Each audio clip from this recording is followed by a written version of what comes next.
マイクロエースの48分の1スケールメッサーシュミット BF109G の仮組みを行います。マイクロエースの対戦機シリーズですね。そうそう、大滝の金型を引き継ぎマイクロエースが販売しているシリーズ。このシリーズも半分は紹介した感じですかね。今回の BF109 以外だとサンダーボルトとマスタンブ、スピットファイア、コルセア、正気と試練、ハヤブサと赤トンボが残ってるわけね。実は隠し玉もありますよ。隠し玉？対戦機ではないのですがアリーからは出ていたのかな。マイクロエースからは発売されていない機体。いずれそちらもレビューするのね。そうなのだ。それで今回は BF109G ですね。そうでした。 BF109G は通称グスタフと言われていた。グスタフの頭文字で G 型なわけね。今回のキットは G5 と G6 および G6 の砂漠仕様から選択できる。ふむふむ。このシリーズの前半に発売されたキットはオーリベッドがびっしりと入ったこってりタイプで、後半に発売されたキットはオーモールドのみのさっぱりタイプに分かれる。 BF109G はどちらなの？オーモールドのみのさっぱりタイプです。なるほどね。多分48分の1スケールの対戦機で初めて作ったキットだったと思う。地元の模型店に完成品が飾られていた。昔の模型屋さんはショーウィンドウに完成品が飾られていましたからね。当時はアリーバンを買っていたんだけど、大滝というメーカーの金型だというのはこの時に店主に教えてもらった。大滝は1986年頃に消滅していたので当時は知らないメーカーだったわけね。そうそう、1986年頃はガンプラ級キットかミニボックスシリーズしか作ってなかったわけね。今思い出すと大滝のキットとは知らずに50分の1のデボイチや白国などもすごく憧れてたな。近所の家に飾ってあったやつね。これは大人になって一度作りました。話を戻しますと、そうでした。アドバンスド大戦略をやり始めた頃なので当然 BF109 シリーズは大好きでした。メガドラ版だと E 型、T 型、F 型、G 型、K 型とありました。 E 型は強くて好きでしたが外形が好みではない。少し角張ってますからね。 F 型は流線的でかっこいいんだけどゲーム的には攻撃力が落ちて使わなかった。増装が装備できて航続距離は上がりましたが、そして G 型攻撃力も復活、増装装備で良い感じ。この頃だとフォッケウルフが戦力化してるので BF109G は育成選手扱いでしたけどね。まあ E 型よりも G 型の方が好きだったというわけです。当時だと国産メーカーからは長谷川や富士見からも出てましたね。そうそう、割と最近となりますがタミヤも出してますね。最初は富士見から出たのかな。1972年発売で G 型と K 型が作れるキットだった。最初は選択式ですがその後は別々のパッケージになるわけで、その3年後に今回の取り上げる大滝からも出ることになる。1975年に出たわけね。そしていよいよ飛行機の長谷川が動く1991年に G2 型を発売した。先に E 型、F 型ときて G 型を発売したわけね。その後しばらく国内での動きはなし。いよいよラスボス始動ね。2017年にタミヤから発売された。このキットは様々な工夫がされていて外形やディテールはもちろんですがよく考えられたパーツ割りとなっていた。組み立てやすい工夫がされていましたね。値段も上がりましたけどね。2024年にはプラッツからも出ている。どうやらエデュアルドの OEM のようですね。エデュアルドの名前が出てきました。日本以外のメーカーはどうでしょうか？ G 型に絞って紹介するとまずは1978年のレベルからとなるのだ。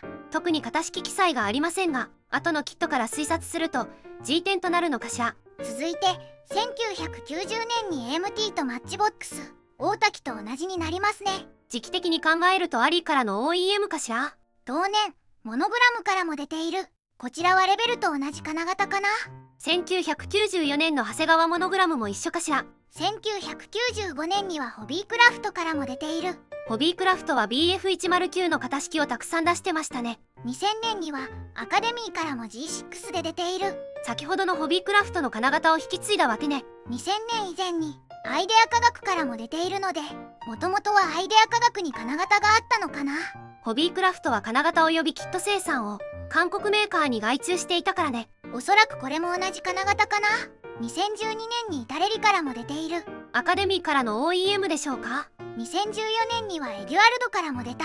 タミヤとの比較が気になるキットですね。2016年にはホビーボスからも出てくる。以上で代表的なメーカーを紹介できたかな。こう見るとマイクロエースのキットは様々なメーカーに供給されていたわけね。まずはパッケージ内容を確認するのだ。お願いします。パッケージイラストは空戦を始めようとしている BF109G なのだ。相手はスピットファイアね。背景の味方機は増装を捨てています。今回は大滝版となります。薄いグリーンのランナーが3枚、透明パーツが1枚、デカールが1枚。組み立て説明書なのだ。塗装図、マーキングは3種類。 G6 で第3戦闘航空団、第3中隊機、 G5 で第52戦闘航空団、ゲルハルト・ハルクホルン隊域、 G6 砂漠仕様で第27戦闘航空団、第7中隊機となる。なるほど。部品点数は余剰パーツも含めて53点。48分の1スケールと考えると少ない方かしら。ではマイクロエースの48分の1スケール、メッサーシュミット BF109G の仮組みを始めるのだ。最初に操縦席なのだ。ふむふむ。操縦席は全部で6パーツ。操縦席床に座席、計器パネル、操縦桿、照準器となる。座席はシートベルトがモールドされてるわね。胴体内側にもモールドされています。ある程度のディテールはあるわけね。それとパイロットはついているんだけど、なぜか立ちスタイル。ご丁寧に立たせる用の台座もあります。次はプロペラね。プロペラは全部で4パーツ構成。一体成形の3枚プロペラにスピナーをかぶせる。軸は胴体に挟み込むわけね。次は下級機のエアインテークなのだ。この部分、砂漠仕様はフィルターがあるわけね。今回は G6 なので2パーツ構成となる。上下を貼り合わせて終了なのだ。次はエンジンかしら。エティレーエンジンなので見える部分のパーツしかありません。この時点では左右の排気管を切り出して終了かな。後ほど胴体内側に取り付けるわけね。次は主翼と胴体なのだ。いわゆるしの字ですね。最初に胴体の組み立てとなる。ふむふむ。胴体は左右分割で2パーツ構成。尾輪が一体成形となっているので注意。折らないようにね。まずは排気管などを胴体に組み込む。先ほど切り出したパーツね。終わったら操縦席とプロペラ軸を挟んで接着。胴体のモールドはどうでしょうか。大モールドになります。シャープなモールドで深さもあります。主翼はどうでしょうか。主翼は3パーツ構成。主翼下パーツに左右主翼上パーツを貼り合わせる。細かいパーツがありますね。左右主翼下にラジエーターを取り付ける。マスバランスと気筒管も取り付ける。主翼のモールドはどうでしょうか。こちらも大モールドとなる。隅がよく流れそうなモールドです。次は水平尾翼ですね。水平尾翼は左右それぞれ2パーツずつ胴体に差し込む構造。ここはいつもと同じ感じですね。次はクリアパーツや足回りなのだ。ふむふむ。キャノピーはワンピースとなるので操縦席の開閉選択ができない。意外とクリアね。今回は大滝版ですので、次は足回りですね。まずは左右主脚。主脚は左右それぞれで3パーツ構成。タイヤと試着、カバーの構成ね。次は尾輪ね。尾輪は前述通り胴体と一体成形。折らずに済んだわけね。そうなのだ。最後は細かいパーツね。胴体下に増装が吊るせる。増装は全部で3パーツ。左右張り合わせとなるわけね。主翼に 20mm 機重ゴンドラを取り付ける。機種上部にも機重を取り付けるわけね。その他機種のコブ部分、ループアンテナなども取り付ける。先ほど組み立てた下級機用のエアインテークもね。では終わりに総評なのだ。今回はマイクロエースの48分の1スケール、メッサーシュミット BF109G の仮組みレビューしたのだ。仮組み後の感想はどうでしょうか。古いキットながら少ないパーツ構成でしっかりと外形を捉えているのはさすがなのだ。パーツの合いはどうでした。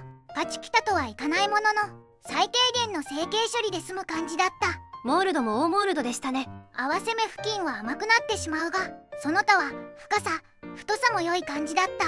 塗装さえしっかりできれば良い感じになりそうね。ただし細かいマーキングが省略されているので塗装での再現となってしまうかも。安いキットなので仕方のないことかもね。当時投稿者は800円で買っていた。今だと税込み1650円となってしまった。 Amazon などではまだまだお手頃な値段で買えますね。では動画を最後までご視聴していただきありがとうございますなのだ。チャンネル登録と高評価をお願いしますなのだ。次回以降も飛行機プラモデルのレビューを続けていくのだ。ではバイバイ。